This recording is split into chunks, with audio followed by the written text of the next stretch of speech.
स्वागत है साथियों आपका आज के वीडियो में। प्रथम चरण के मतदान में जहां 102 सीटों पर मतदान हुआ, वहीं मध्य प्रदेश की 6 लोकसभा सीटों सीधी, मंडला, जबलपुर, छिंदवाड़ा, शहडोल, बालाघाट पर मतदान संपन्न हुआ। शुक्रवार को हुए पहले चरण में 6 सीटों में औसत मतदान शाम 6 बजे तक की स्थिति में 66.44% ही रहा, जबकि 17 नवंबर 2023 को यानी लगभग 5 माह पहले हुए विधानसभा चुनाव में इन 6 सीटों के अंतर्गत आने वाली विधानसभा सीटों में औसत मतदान 80% हुआ था। इस तरह 13.56% की कमी आई है। विधानसभा चुनाव में हुए मतदान से तुलना करें तो इस मतदान में सर्वाधिक 16.66% की कमी आई है, जबकि छिंदवाड़ा में सबसे कम 7.32% मतदान गिरा है। लोकसभा सीट सीधी, जहां विधानसभा 2023 में औसत मतदान 72.84 था, वहीं लोकसभा चुनाव 2024 में मतदान मात्र 56.18% रहा। इस तरह विधानसभा और लोकसभा चुनाव के मतदान में अंतर 16.66% रहा। लोकसभा 2019 में मतदान 69.50 और लोकसभा 2014 में मतदान 56.86% हुआ था। शहडोल लोकसभा सीट की बात करें तो विधानसभा चुनाव 2023 में औसत मतदान 79.06% था, तो वहीं लोकसभा चुनाव 2024 में मतदान 64.11% रहा। विधानसभा और लोकसभा चुनाव के मतदान में अंतर 14.95% रहा। लोकसभा 2019 में मतदान 74.73 और लोकसभा 2014 में मतदान 62.20 हुआ था। जबलपुर लोकसभा सीट के अंतर्गत आने वाली विधानसभा सीटों पर विधानसभा चुनाव 2023 में औसत मतदान 75.11% हुआ था। लोकसभा चुनाव 2024 में मतदान 59.72% ही हुआ। विधानसभा और लोकसभा चुनाव के मतदान में अंतर 15.39% रहा। वहीं लोकसभा 2019 में मतदान 69.43% और लोकसभा 2014 में मतदान 58.53% हुआ। मंडला लोकसभा सीट की बात करें तो विधानसभा चुनाव में औसत मतदान 83.17% हुआ था। लोकसभा चुनाव 2024 में मतदान मात्र 72.92% हुआ है। विधानसभा और लोकसभा चुनाव के मतदान में अंतर 10.25% है। वहीं लोकसभा चुनाव 2019 में मतदान 77.76 और लोकसभा 2014 में मतदान 66.71% हुआ। बालाघाट लोकसभा सीट पर विधानसभा चुनाव में औसत मतदान 85% और लोकसभा चुनाव 2024 में मतदान 72.62% रहा।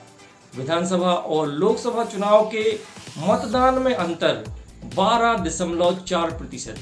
लोकसभा 2019 में मतदान 77.61 और लोकसभा 2014 में मतदान 68.21%।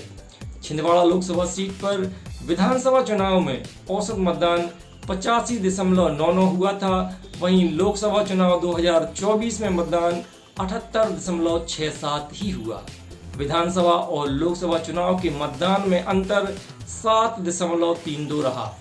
लोकसभा 2019 में मतदान 82.39 और लोकसभा 2014 में मतदान 79.05। अब बात करते हैं दूसरे चरण में होने वाले मतदान की। दूसरे चरण का मतदान 26 अप्रैल को होना है, जिसमें 89 सीटों पर मतदान होना है। इसमें मध्य प्रदेश की 7 सीटें टीकमगढ़, दमोह, खजुराहो, सतना, रीवा, होशंगाबाद और बैतूल शामिल हैं।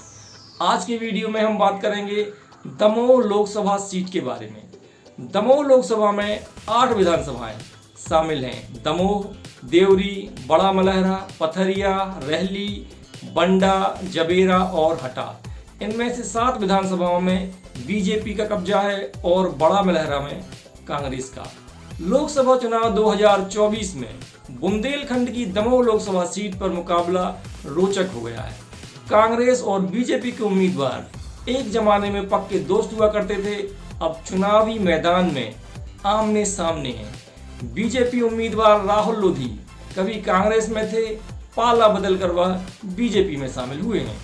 वहीं कांग्रेस ने इस चुनाव में तरवर सिंह लोधी को उम्मीदवार बनाया है।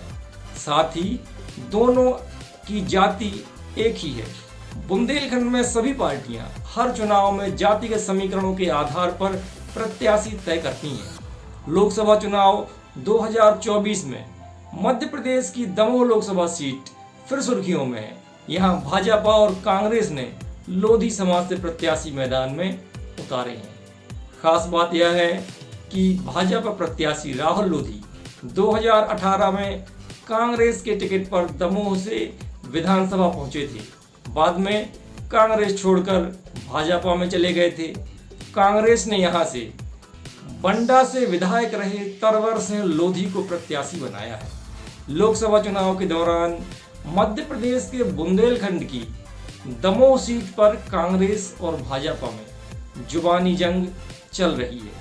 कारण भाजपा ने यहां से जिन राहुल सिंह लोधी को लोकसभा प्रत्याशी बनाया है, कांग्रेस उन्हें बिकाऊ प्रत्याशी बता रही है। 2018 में राहुल कांग्रेस के टिकट पर दमोह विधानसभा जीते थे और भाजपा के कद्दावर नेता और मंत्री जयंत मलैया को हराया था। लेकिन बाद में 2020 में उन्होंने भाजपा का दामन थाम लिया था। हालांकि वे उपचुनाव हार गए थे। इसी मुद्दे को लेकर कांग्रेस अब आक्रामक नजर आ रही है। भाजपा प्रत्याशी राहुल लोधी को बिकाऊ प्रत्याशी बता रही है। कांग्रेस ने दमोह लोकसभा सीट पर भाजपा की तरह ही लोधी कार्ड खेला है। इसमें बंडा से पूर्व विधायक तरवर सिंह लोधी को मैदान में उतारा है।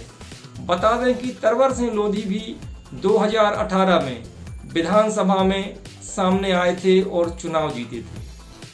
सिंधिया के पाला बदलने के दौरान भाजपा के आला नेताओं ने उनसे भी संपर्क किया था, लेकिन तरवर सिंह लोधी पार्टी और जनता के प्रति वफादारी दिखाते रहे और कांग्रेस का दामन नहीं छोड़ा। हालांकि 2023 विधानसभा चुनाव में वे फिर प्रत्याशी बने, लेकिन करारी हार का सामना करना पड़ा। अब कांग्रेस तरवर के पार्टी के प्रति समर्पण भरोसे को लेकर मैदान में ताल ठोक रही है।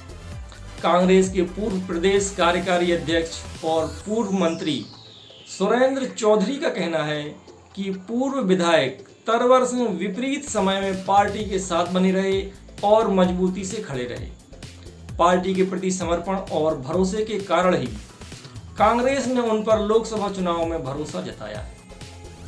पूर्व मंत्री चौधरी ने सीधे तौर पर आरोप लगाते हुए कहा कि भाजपा ने दमोह लोकसभा में जो राहुल सिंह लोधी को प्रत्याशी बनाया है वे बिकाऊ हैं।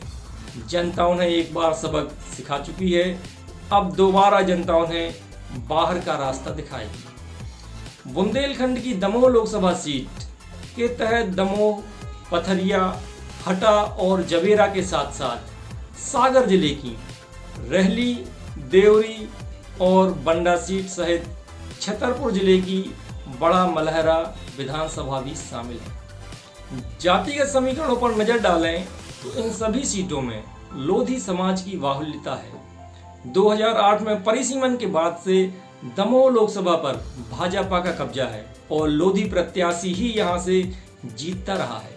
पहले बंडा के शिवराज सिंह लोधी, फिर 2 दफा भाजपा के कद्दावर नेता प्रहलाद पटेल यहां से सांसद रहे हैं। भाजपा कांग्रेस ने एक बार फिर लोधी कार्ड खेला है। निर्वाचन आयोग के आंकड़ों के मुताबिक यहां पर करीब 4 लाख के आसपास लोधी मतदाताओं की संख्या है। अगले वीडियो में हम दमोह लोकसभा के प्रत्याशियों के बारे में विस्तार से बात करेंगे और उनकी संपत्तियों, आपराधिक रिकॉर्ड के बारे में जानकारी साझा करेंगे। आप हमें कमेंट में बताइए कि आपके अनुसार दमोह लोकसभा से किसकी होगी जीत और किसे करना पड़ेगा हार का सामना। वीडियो को लाइक शेयर करें और अभी तक यदि आपने हमारे चैनल को सब्सक्राइब नहीं किया है तो नीचे सब्सक्राइब का बटन दबाकर चैनल को सब्सक्राइब करें और राजनीति से जुड़ी हर खबर पर अपनी नज़र बनाए रखें। धन्यवाद।